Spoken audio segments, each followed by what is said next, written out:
Hi, Brendan McCarthy, certified financial planner with Boulevard Wealth Management here in Eden Prairie.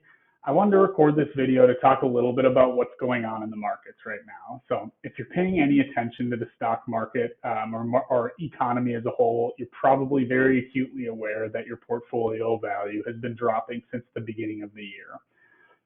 I know this because every single major asset class is down.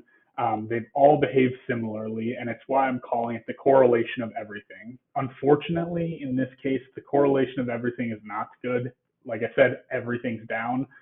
Typically, what we see when stocks are down is that bonds hold their value well. In this case, that's not been true. So we're seeing every major area of the US stock market, large, mid, and small cap stocks, as well as overseas markets. Europe has been struggling due in large part to the war in Ukraine. Emerging markets have been getting crushed as well in Africa, in Asia, some of those more developing markets. In addition, like I said, bonds are in the biggest drawdown they've been in the past 50 years. Real estate's down significantly due to rising interest rates and investors using leverage to buy real estate.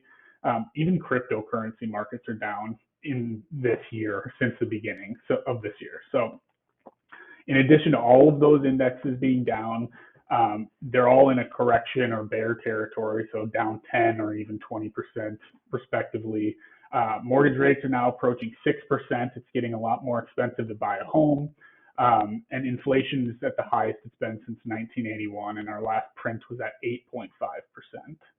So I didn't come here to tell you everything that's going wrong. I wanted to talk a little bit about the good news. So it's important to remember the driving factor for why inflation is as high as it is today. And many people would cite inflation as being a primary catalyst for why a lot of these markets are down. But inflation is high because the economy has been so strong for the past few years. The US economy is at a point where there's more job openings than people looking for jobs. And number two is Americans have never had so much saved up in cash reserves. So these two factors indicate that our economy does have some room to soften without finding ourselves in a 2008 Great Recession-like environment. But the bottom line is that nobody knows for certain what's ahead, especially in the short run over the next few months, year, even 2 years. It's why it's so important to stay invested, keep buying stocks on sale when they're at a discount, in the middle of drawdowns, and just understand that to get returns, you need to take risk and you need to stomach some of these losses every once in a while if you want to get strong returns in the future. So there's no guarantees in the stock market, but history does tell us that the stock market rewards investors who are willing to buy stocks when things are looking bleak like they are today. Let me know what your thoughts are. I'd like to hear some feedback and thoughts on what's going on in the market from you guys. Thanks.